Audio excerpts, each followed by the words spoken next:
they did make it kill, and I wish we'd seen that, but we saw it. But everything else, Yellowstone is just a wonderful place. So the road varies. The things that are interesting and important to me along the road are what I emphasize naturally. And in some places it's big cities, and in some places it's emptiness.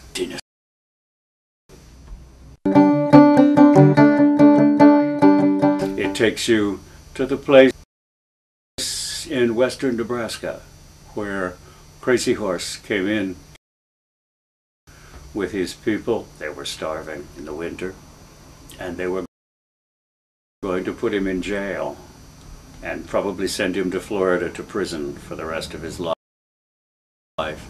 And he tried to get out. He drew a knife. He attacked some people. They attacked him right back. They bayoneted him twice, and he died on the floor at Fort Robinson. That building has been replaced by a replica, and for me that building is the saddest place in the West, because a people's freedom ended there, and because a great man was killed there. That's what 20 can take you to. It can take you to wonderful and terrible things in American history. Wonderful things like Yellowstone, terrible things like Crazy Horse's death.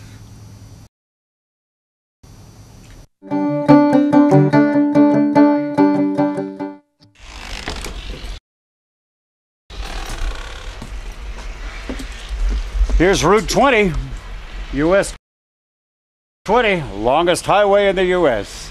Boston to Oregon, 3,300 and some odd miles, and I live on it.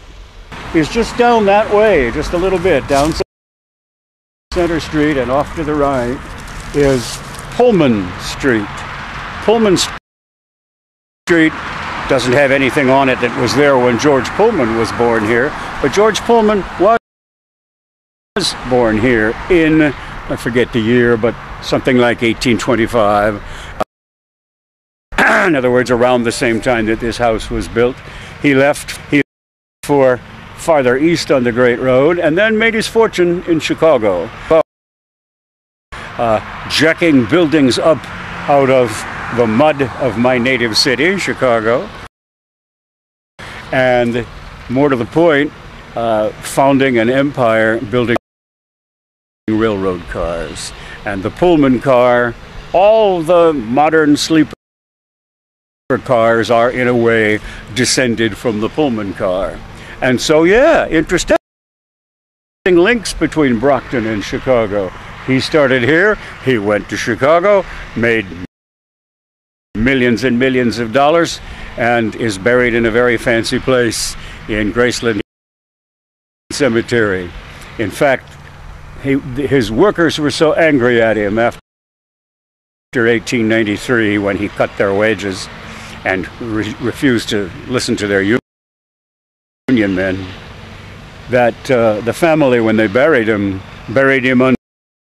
under railroad ties and several tons of concrete, because they were afraid that perhaps his body would be dug up and desecrated. Although the American author Ambrose Bierce said that he thought maybe the family had done that because they wanted to be sure the son of a bitch didn't come back. That's from Brockton too. It's clear to me that 20 was a connecting road that brought ideas from everywhere, and people who traveled it heard those ideas, and those ideas are right from the Great Road.